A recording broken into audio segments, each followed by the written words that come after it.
We are Group 3. The project that we have chosen is Weather Monitoring and Prediction System. We are a team of 4. The team members' name you can see on the screen. Why Weather Monitoring System? Weather monitoring and forecasting holds great importance in every human activities, and for this reason, man has always tried to devise various means of measuring these climatic parameters and predicting them with most accuracy. In describing the weather conditions of any place at a given time, we need certain weather parameters which can be measured and quantified. Some of the most important weather parameters are temperature, relative humidity, wind speed and direction, visibility, etc. Aim and motivation. The aim of this project is to design a microcontroller based weather monitoring system that can predict the weather conditions using artificial intelligence based on the climatic parameters such as temperature, atmospheric pressure, relative humidity, light intensity, dew point temperature, altitude. The motivation for this work is centered on the prevailing shortage of weather related data in the remote parts of the country. This weather monitoring system is dedicated for weather services in these areas. Segments of the project. The project has three segments: designing the circuit using Arduino UNO R3 microcontroller with some modern reliable sensors and other components, writing the code using C++ computer programming language to program the Arduino microcontroller with other circuital components, and making an ML model to predict the weather conditions. Moving on, Tejas will take you all through circuit components. Hello everyone, this is Tejas Ambore and I'll be taking upon the circuit part of the project. So the circuit basically consists of two Arduinos, a transmitter and a receiver, LCD screen, some resistors, LEDs, light switches, photoresistor, a piezo, a gas sensor, potentiometer and oscilloscope. This is the Tinkercad circuit which I have made and we'll be exploring the transmitter and receiver individually. So here is the transmitter. It consists of a gas sensor which is used to detect the gas toxicity. A temperature sensor will be using it to calculate the temperature and as well as the humidity percentage using some calculations which we have implemented in the code. So cause of Tinkercad limitations, there is no humidity sensor, so we have used a temperature sensor for it. Same goes to the potentiometer. We have used the potentiometer as a wind speed sensor. So as the voltage increases, accordingly the wind speed changes. We have also used a LDR. The LDR here is used to detect whether the weather is overcast, it is cloudy, or it is sunny. Then this is a receiver part. The receiver consists of as you can see, there are three LEDs and two slide switches and a LCD display. The two slide switches work like here, as you can see, one is allotted to on and zero is allotted to off. So when both the buttons are off, the wind speed is displayed. When both the buttons are on, the temperature and humidity percentage both are displayed. When the first is on, second is off, the weather type is displayed like it's overcast, sunny, or cloudy. Then when first is off and the second is on, the toxic gas percentage is displayed. So here goes the flow of our model. So as you can see, the first lead, the sensors collect the data, the transmitter transmits it to the receiver. Receiver then is used to display the results of the data, and the ML model collects the data from there, and it is used for real-time prediction of the weather. Then the next part, which is programming and simulation, will be continued by Piyush. Hello guys, welcome back to the coding and Arduino programming part. Since few weeks we learned about the theoretical aspects of Arduino programming. So today we will be looking into final project code. This is a simple visual representation of the transmitter code where we have bunch of sensors and we will be reading data from these sensors to the transmitter by using analog read function. Next is the transceiver part where we will be sending the data using software serial library. Some of the major functions that are used are myserial.begin, .write, .listen, .available, .read, and etc. And the final is the receiver, which will mainly display the results and will send the received data from the receiver to the machine learning model for real-time weather prediction. And these are the written C++ code for both the transmitter and receiver. So we have discussed all the things. Let's check out the final simulation. So let's begin with the simulation part. As already discussed by Tejas, these are the two buttons whose combination will determine which mode to run.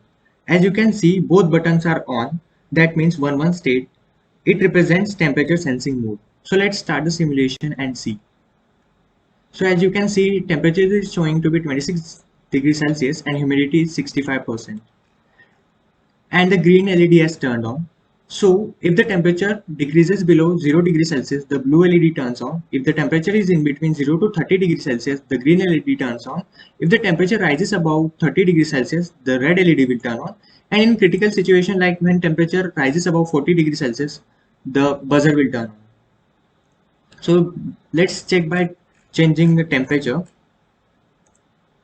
Let's increase the temperature above 30 degree. So right now it's showing 37 degrees Celsius and the humidity has dropped to 34%. Humidity and temperature has a relation with dew point temperature. We are consuming the equation to find the relative humidity. And you can see the red LED has turned on. So let's check what it takes to light up the blue LED. So let's decrease the temperature below 0 degrees Celsius. Let's say minus 4 degrees Celsius.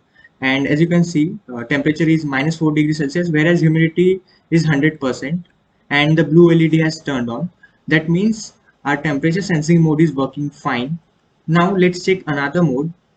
Let's check 10 mode, that is weather type detection mode. So right now it's showing overcast. The whole idea is based on the LDR sensor, the light intensity incident on it. So if we move the knob to the middle, you can see it's showing partially cloudy. And if we move the knob all the way to the right, we expect it to show sunny or clear weather, as maximum intensity of light is incident on the LDR sensor. So we have checked the weather type detection mode as well. Let's check 01 mode, that is the gas toxicity level detection mode.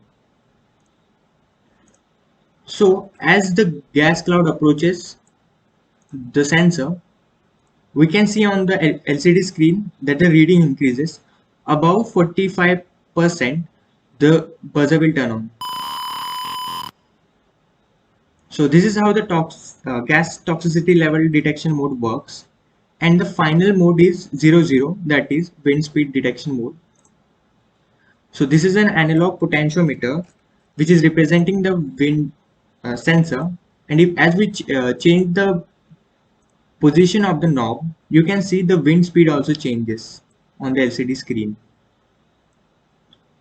So this is how the whole circuit works. And finally, all these data will be sent to machine learning model, which will predict weather.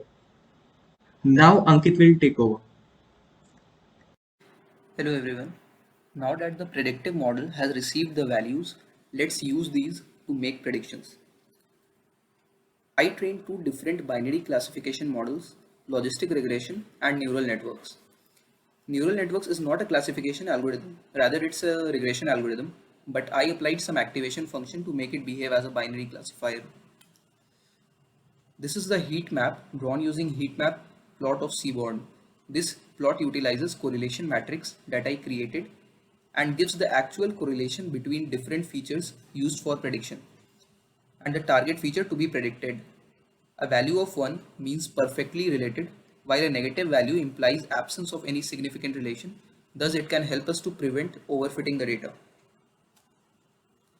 We already discussed the mathematics behind and the working of logistic regression. So this is the accuracy we obtained through logistic regression model for different weather events. Accuracy score, which you can see on the screen, is appreciable as to what the general accuracy is. Now let's delve into the deep learning model. The neural network algorithm forms the basis of deep learning. It resembles a human brain. You can see a neuron on the screen, which is a fundamental element of neural network.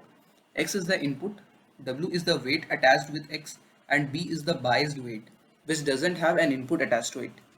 So Y equals WX plus B is the linear output of a neuron. In a neural network model, many neurons are arranged in a layer and many such layers are stacked together to form a fully connected network. Neural networks require an activation function. But why? As we have seen, the output of a neuron is linear, but most real-world datasets have a non-linear relation between the features used for prediction and the target feature. To bring that non-linearity, we need activation function.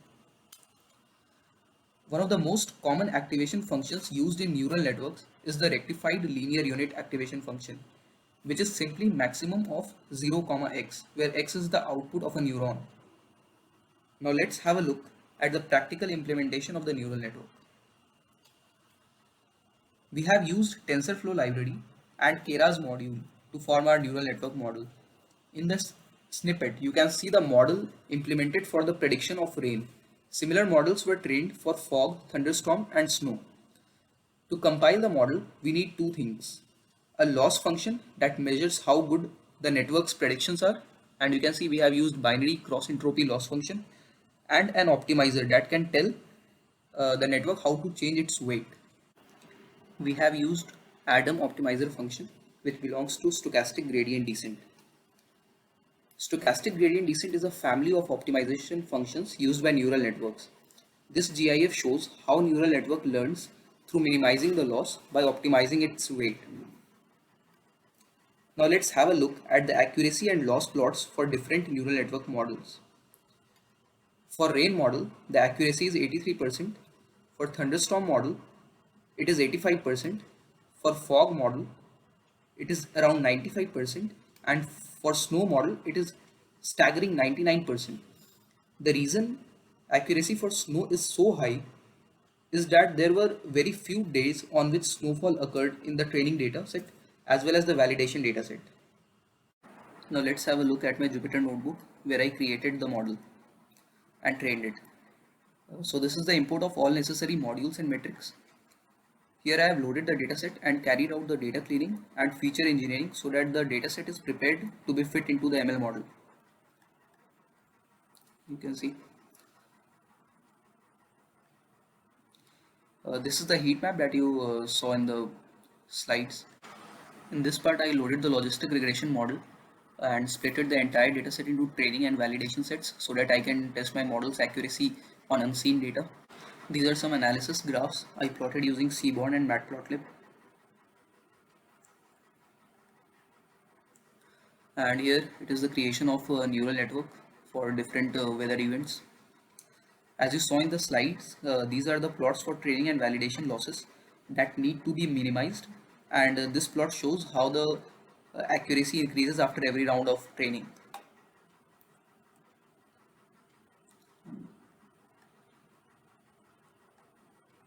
These are the values of some weather parameters from my area a few days before when it was raining. The temperature was 80.42 Fahrenheit. Dew point temperature is 61.88 Fahrenheit. Humidity percentage was 57.8. Sea level pressure 28.87 inches. Visibility 6.0273 miles, and the wind speed was 6.49712 miles per hour. And it was raining. Now let's check the accuracy of our model on the data from my area. So this is the rain model, and let's run the cell. And it returns an array with value 1. Value 1 implies the occurrence of an event, so it correctly predicts that it will rain. Now let's check the thunderstorm model accuracy. So it outputs 0, meaning that it is less likely that thunderstorm will occur with these parameters. Now let's test the values for fog model. And the output is 0, and it is obvious that fog doesn't occur during summer generally. And finally, for snow model, again the output is 0. These values are from summer season from the northern plains where snow is unexpected. So our model's predictions are correct and it is working well.